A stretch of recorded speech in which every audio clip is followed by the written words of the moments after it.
आप देख रहे हैं आपकी अपनी आवाज न्यूज इंडिया।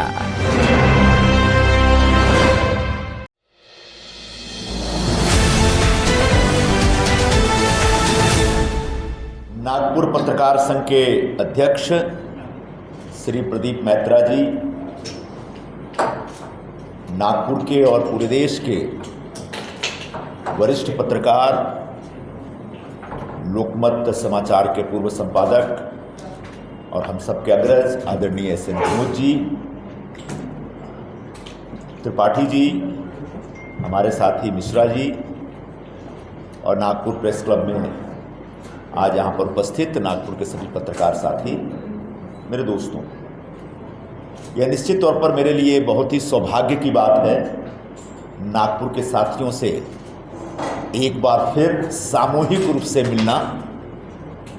मैंने नागपुर से कह सकता हूं कि मैं नागपुर से अपना राजनीतिक करियर मैंने शुरू किया था 1996 में, जब पहली बार मुझे राज्यसभा में आदरणीय हिंदू हृदय सम्राट शिवसेना प्रमुख बाला साहब ठाकरे जी ने भेजा था।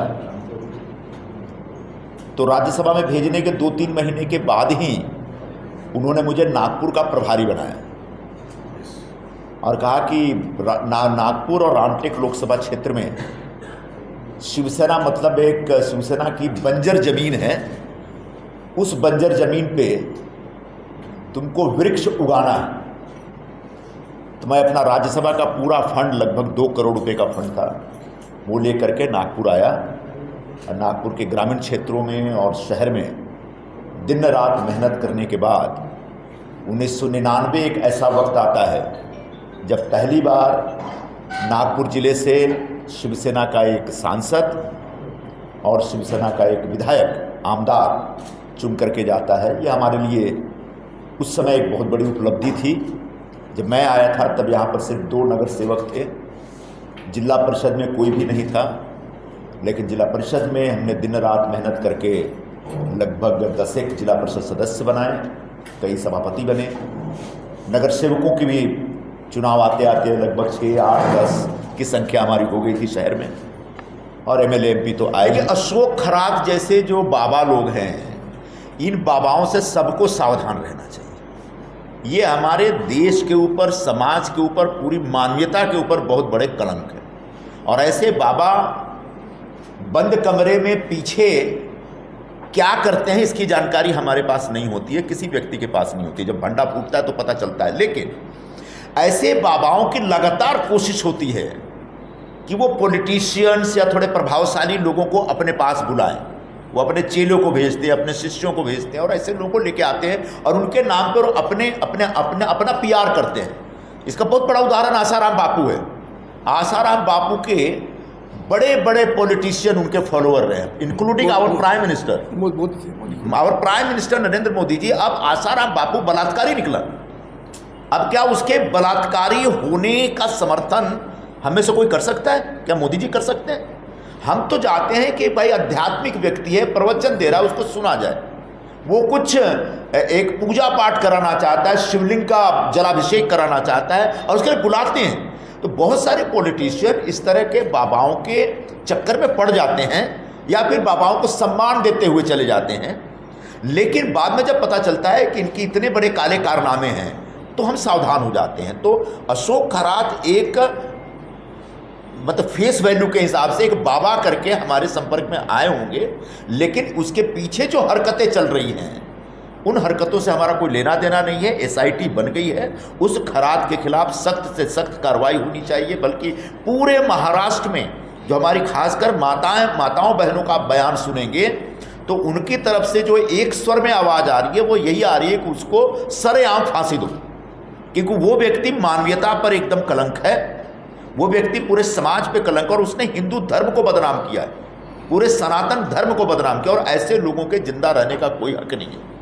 तो जिन लड़कियों का, जिन बच्चियों का, जिन महिलाओं का उसने शोषण किया, निश्चित तौर पर उनको न्याय दिलाने के लिए ऐसे खरात के खिलाफ कार्रवाई होनी चाहिए। लेकिन आपका जो सवाल है, शिंदे जी या कोई भी व्यक्ति ऐसे बाबाओं के आमंत्रण पे जाते हैं या बाबा मिलने भी आते हैं कई बार, याद करके मंत्रियों के बंगले में जाते हैं, मुख्यमंत्री से मिलने जाते हैं। अब कोई बाबा मुख्यमंत्री से मिलने आ गया, इसका मतलब मुख्यमंत्री उसके पूरे काले कारनामे का हिस्सेदार है। मुझे नहीं लगता कि ये इस तरह से कोई निष्कर्ष निकाला जा सकता है। अब अंजलि दमानिया जी की जो बात है, उन्होंने जो सीडीआर रिलीज की है, ठीक है, वो एक खोजी पत्रकार की तरह काम करती हैं, लेकिन ऐसा डर है, ऐसी आशंका प्रतीत होती है कि कहीं अंजलि दमानिया जैसे जो एक्टिविस्ट हैं वो किसी के हाथों इस्तेमाल तो नहीं हो रही है। तो ऐसे एक्टिविस्टों को भी सावधान रहना चाहिए। खास लोगों को टारगेट करने के लिए इंफॉर्मेशन गैदर करना या हासिल करना या लेना किसी से और उसके बाद टारगेट करना, यह एक एक्टिविस्ट की भी पूरे करियर को खराब कर सकता है। इसलिए अंजलि मेरी बहुत अच्छी दोस्त है, तो अंजलि दमानिया को आने वाले दिनों में इस प्रकार की हरकतों से सावधान रहना चाहिए। हाँ, समाज में कुछ बुरा हो रहा है, अंदर श्रद्धा हो रहा है, समाज में महिलाओं का शोषण हो रहा है, कहीं भ्रष्टाचार हो रहा है, उसके खिलाफ बिल्कुल बोलना चाहिए, हम सब उनके साथ हैं।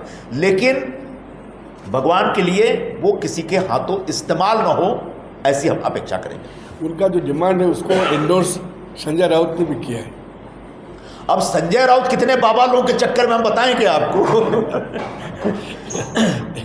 तो सवाल ये नहीं है, सवाल क्या पॉलिटिशियन, कोई भी पॉलिटिशियन अशोक खराट के इस गंदे कारनामों का हिस्सेदार है?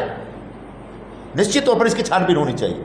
मैं मोटा मोटी तौर पे बोल रहा हूं कि हम पॉलिटिशियंस को अक्सर ऐसे बाबा लोग बहुत मेहनत करके अप्रोच करते हैं, वो खुद आते हैं मिलने, उनके चेले हमको फोन करते हैं, बाबा आ रहे हैं, बाबा वो मैं स्वयं बाबा लोगों के से एकदम दूर रहता हूं, फिर भी एक आध बार किसी बाबा के चक्कर में पड़ गया हूं, मैं आ ही गए आखिरकार घर पे। और मैं सबसे अपील करूंगा, ऐसे बाबा लोगों से दूर रहिए। भगवान है, भगवान में आस्था रखिए। सर, ऐसा कहा गया है कि बाकी जो अभी रूलिंग जितनी भी पार्टीज है उनमें कांग्रेसीकरण हो गया, ग्रुपिज्म आ गया है। आपके पार्टी में आपको लगता है ऐसा है?